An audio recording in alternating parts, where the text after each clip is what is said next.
The Agutter.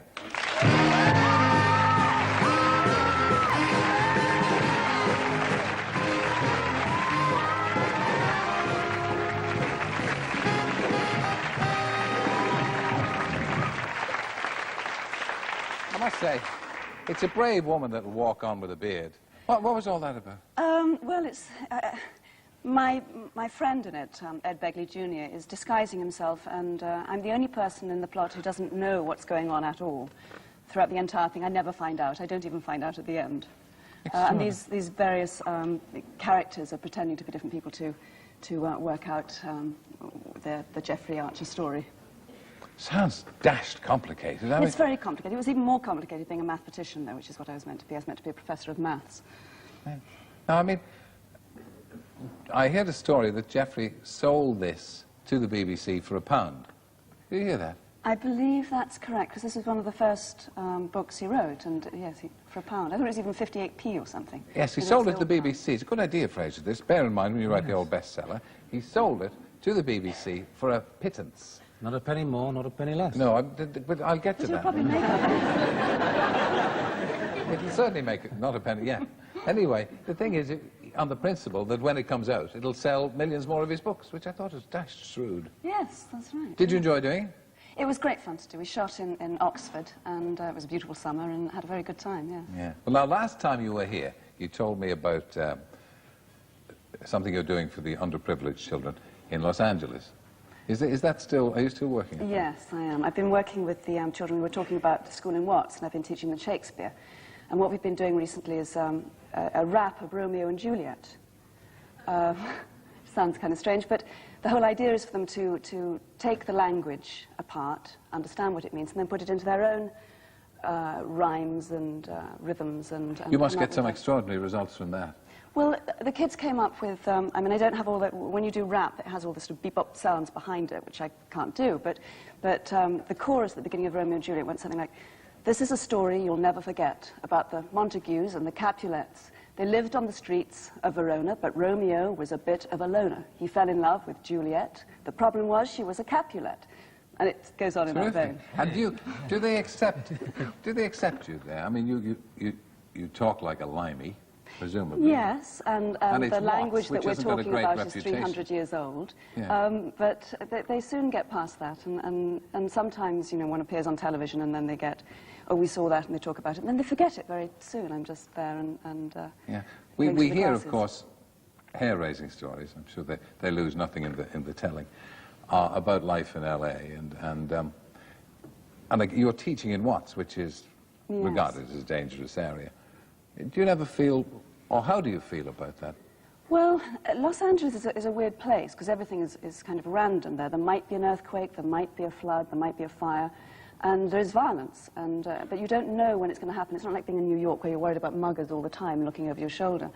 So in LA, you just prepare for all of those things, and I certainly, you know, in my house, I have an alarm that talks to me. A talking alarm? A talking alarm. It says things like, when you go out of the door and you haven't closed all the windows, it says, "Upstairs window open." So then I go running upstairs to find which window's open. Very bizarre. But it doesn't say "have a nice day." Blue things like that. seat still up. Does it do all that kind of stuff? I told you were going to be burgled. You shouldn't have gone out today. That must drive you crazy. Yes, it's a bit bizarre. But do you spend most of your time there now or here, or are you going to come back here? Well, it's always hard to know how much time. I mean, when I'm here, I'm usually working, and a lot of last year I was back. And I love it. I've had a good time, so I always look forward to being here. Yeah. But obviously you live in Los Angeles because most of the work is there. A lot of work is there. I mean, one of the differences between LA and London is that work in LA is very immediate. If you're not there, you don't do it. I mean, they literally, you meet somebody about a film, it starts the next day almost. Yeah, you've just made a film. I did a film called Child's Play at the end of last year, beginning of this year. What's that about? It's actually Child's Play. It's the second, it's a follow-on.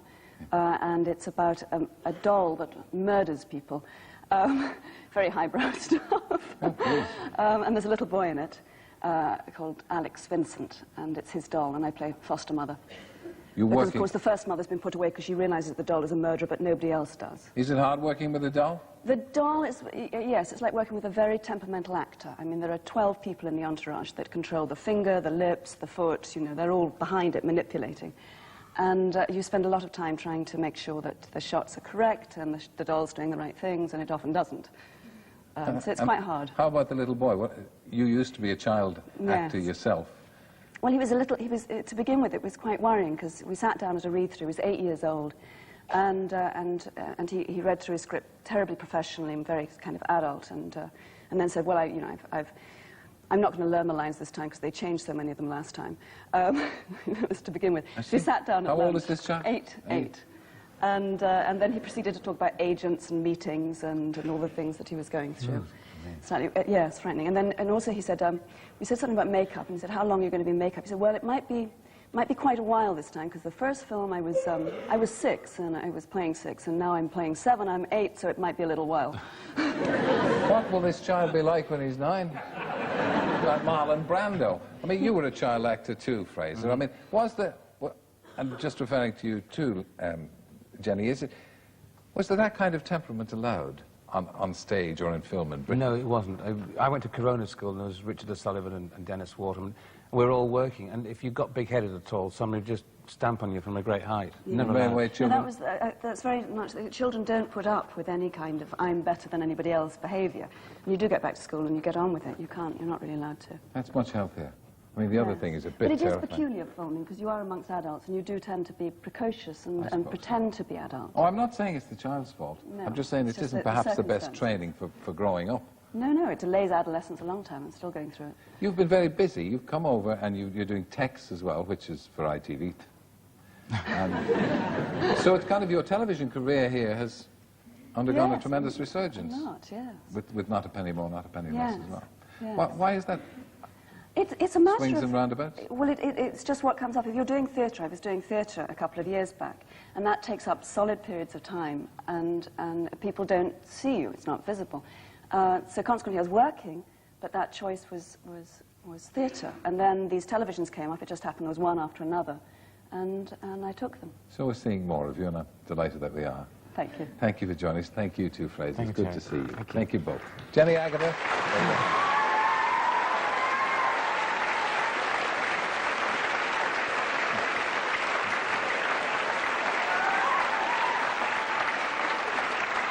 So our thanks to Jenny and to Fraser.